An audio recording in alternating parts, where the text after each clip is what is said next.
बकरी माँ अपनी स्कूटी की चाबी उठाती है और 7 बच्चों को पास बुलाकर कहती है, बच्चों ध्यान से सुनो, मैं जॉब पर बाहर जा रही हूँ। जंगल में एक बहुत ही खतरनाक भेड़िया घूम रहा है जो मौका मिलते ही बच्चों को खा जाता है। मेरे जाने के बाद दरवाजा अंदर से अच्छे से बंद कर लेना, कोई भी आए दरवाजा नहीं खोलना। पर माँ, हम पहचानेंगे कैसे कि बाहर भेड़िया आया है या आप आई हो? अरे मेरे प्यारे बच्चों, जब मैं काम से वापस आऊंगी तो दरवाजे पर आकर अपनी सुरीली आवाज में ये गाना गाऊंगी। लाई हूँ रसगुल्ले जलेबी हूँ लाई, खोलो दरवाजा मेरे प्यारे बच्चों, मम्मी है आई। अरे वाह माँ, रसगुल्ले और जलेबी। हम सिर्फ आपका यही गाना सुनकर दरवाजा खोलेंगे। आप आराम से जाओ। हाँ माँ, आराम से जाओ, हम दरवाजा नहीं खोलेंगे। हाँ मम्मा, आप जाओ। लेकिन उन्हें क्या पता था, झाड़ियों में छुपा दुष्ट भेड़िया बकरी और बच्चों की बातें सुन रहा होता है। अच्छा, तो रसगुल्ले और जलेबी का गाना। खैर, मुझे मिठाई से क्या लेना देना।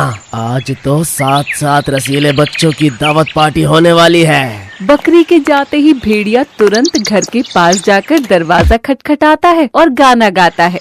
मेरे प्यारे बच्चों, दरवाजा खोलो, मम्मा आई है, रसगुल्ला और जलेबी लाई है। पर बच्चे समझ जाते हैं कि ये उनकी मम्मी नहीं है। कौन हो तुम? तुम हमारी मम्मा नहीं हो। हमारी मम्मा तो बहुत सुरीला और मीठा गाती है। हाँ, हमारी मम्मा मीठा सुरीला गाती है, ना कि तुम्हारे जैसे फटे बांस की तरह। अच्छा होगा कि तुम यहाँ से भाग जाओ, वरना मम्मी से बहुत मार पड़ेगी। ये बच्चे तो बड़े ही चालाक हैं, हाथ नहीं आने वाले, कुछ और तरकीब लड़ानी होगी।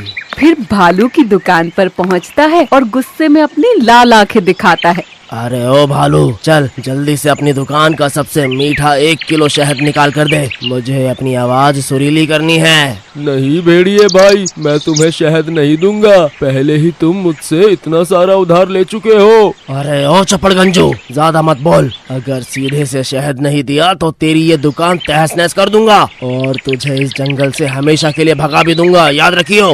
अरे नहीं भेड़िया भाई, गुस्सा मत करो, मैं अभी शहद देता हूँ। बेचारा भालू डर के मारे चुपचाप 1 किलो मीठा शहद निकालकर भेड़िए को दे देता है। भेड़िया पूरा शहद एक बार में गटक जाता है। उसे लगता है कि शहद खाने से उसकी फटी हुई आवाज मीठी और सुरीली हो जाएगी। वाह, अब आएगा मजा। अब देखता हूँ वो चालाक बच्चे कैसे बचते हैं। भेड़िया तुरंत दौड़कर बकरी के घर पहुंचता है और दरवाजा खटखटाकर मीठी आवाज में वही गाना गाने लगता है। मेरे प्यारे बच्चों, मम्मा आई, रसगुल्ले जलेबी लाई। बच्चे गाना सुनकर खुश हो जाते हैं और दरवाजा खोलने ही वाले होते हैं, तभी 5वां बच्चा शुक्र उन्हें रोकता है। अरे रुको सिस्टर ब्रो, माँ ने कहा था कि हमें ऐसे ही बिना जाने दरवाजा नहीं खोलना, एक और निशानी देखनी होगी। जो भी है, अपने पैर दरवाजे की चौखट पर रखो, हमें देखने हैं। भेड़िए ने जैसे ही अपने पैर चौखट पर रखे, बच्चों ने खिड़की और नीचे से देखा, उसके नाखून बहुत नुकीले और पैर गंदे होते हैं।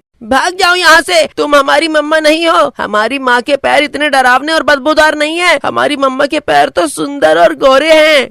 तेरी की, ये बच्चे तो बहुत होशियार निकले, मुझे कुछ और ही सोचना होगा। अब तो एक ही आइडिया है, भेष बदलना। फिर भेड़िया गुस्से में वहाँ से भागता है और एक पेंट की दुकान पर जाता है और बंदर से बोलता है, अरे बंदर, वहाँ तुम्हारा भाई रंगा ने तुम्हें बुलाया है, बोल रहा था कुछ इमरजेंसी आ गई है। भेड़िया भाई, मैं जरा अभी आया, तुम मेरी दुकान का ख्याल रखना। अरे बंदर भाई, तुम निश्चिंत होकर जाओ। बंदर के जाते ही भेड़िया सफेद रंग से रंगने के बाद साड़ी पहनकर मौसी का भेष बनाकर वापस बकरी के घर आकर जोर जोर से दरवाजा पीटता है। बच्चों जल्दी दरवाजा खोलो, मैं तुम्हारी मौसी हूँ। तुम्हारी माँ का रास्ते में भयानक एक्सीडेंट हो गया, वो हॉस्पिटल में है। क्या माँ का एक्सीडेंट हो गया? क्या मम्मा का एक्सीडेंट हो गया? माँ की जान खतरे में है। ये सोचकर बच्चे रोते हुए घर का दरवाजा खोल देते हैं। दरवाजा खुलते ही सामने खूंखार भेड़िया खड़ा होकर मुस्कुरा रहा होता है। भेड़िया, तुम तो भेड़िया हो। भेड़िया, तुम तो भेड़िया हो। सभी बच्चे डर से इधर उधर भागने लगते हैं। एक बच्चा चूल्हे में छिप गया तो दूसरा बच्चा टोकरी में, तीसरा बच्चा अलमारी के अंदर और एक बच्चे के छुपनों को कहीं जगह नहीं मिली तो वो अपनी आंखें बंद करके खड़ा हो जाता है। अरे एक शिकार तो मेरे सामने बिना मेहनत के ही खड़ा है। मजा आ गया। कहाँ छुपोगे बच्चों? तुम्हारी खुशबू मुझे बता रही है कि तुम सब यहीं हो। चलो अब अच्छे बच्चों की तरह बाहर आ जाओ। भेड़िया सबसे पहले आंखें बंद किए खड़े बच्चे सोम को दबोच लेता है। चाचा चाचा प्लीज मुझे छोड़ दो, मुझे मत खाओ। कैसा चाचा, कैसा भतीजा? चल अब मेरे पेट के अंदर जा। भेड़िया बच्चे को जिंदा निगल जाता है। फिर वो तेजी से रसोई की तरफ झपटता है जहाँ चूल्हे के पीछे 2 बच्चे छुपे होते हैं। अब तुम्हारी बारी भतीजे। चाचा छोड़ दो हमें, छोड़ दो, बचाओ मम्मा। पर भेड़िया उनकी एक नहीं सुनता और गड़ब गड़ब करके सटक जाता है। मंगल बुध को भी निगलने के बाद फिर वो अलमारी के अंदर छिपे हुए दोनों बच्चों को दबोच लेता है। चाचा रहम करो चाचा, मुझे जाने दो। चिल्लाओ मत, मुझे शोर पसंद नहीं।